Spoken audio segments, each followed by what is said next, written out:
Governor, welcome to Straight Talk. Thank you for having us here in your office at the state capitol.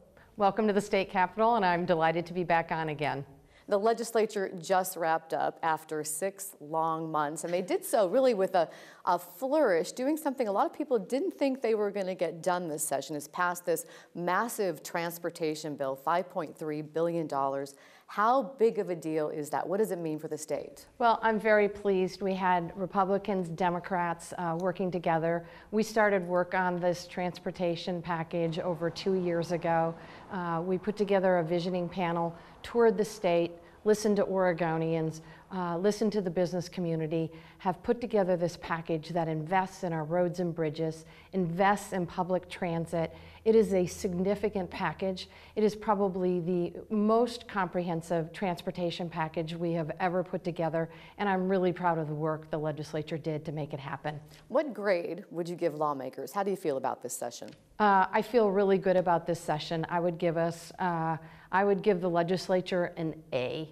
And the reason why I say that is because legislators from both sides of the aisle, Republicans and Democrats, were willing to come together around key priorities. Let me give you an example.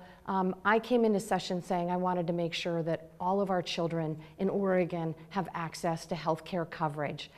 Just in the last couple of days, we've passed legislation ensuring that every single child in this state will have health care coverage. That's a huge success. You gave legislators an A for this session, but there are others that would criticize that. They say that this was a good economic year, it was a boom year. And some of the short-term solutions that were passed by the legislatures getting some criticism. House Minority Leader Republican Mike McLean said Democrats were unwilling to undertake the major spending reforms needed to improve the state's long-term finance. He called it a session of lost opportunities. And State Senator Democrat Mark Hass has said there's two big things facing the state, and that is tax code and reform there, and the unfunded liabilities of PERS. And legislators didn't successfully tackle either one of those. That sounds like kind of a big fail. So let me sort of tackle those two separately.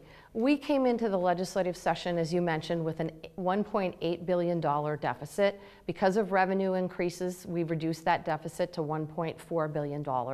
A huge chunk of that was taken up by our ability to come together around a provider tax to pay for the Oregon Health Plan. We also did some very important things. We tightened our belts in state government. I signed a couple of executive orders putting in place a hiring freeze, making sure we eliminated essential travel, making sure that we kept vacancies open, that saved over $80 million. That's significant. And the legislature just passed a bill that was put together by Republicans and Democrats to further increase cost savings in the neighborhood of several $100 million. So that is significant. When you come into a session with a significant shortfall, the time and energy I spent, frankly, was in dealing with that short-term budget deficit. And that's exactly what we did this session. We balanced our budget, we provided health care for 1 million Oregonians, and we passed a transportation package that's significant.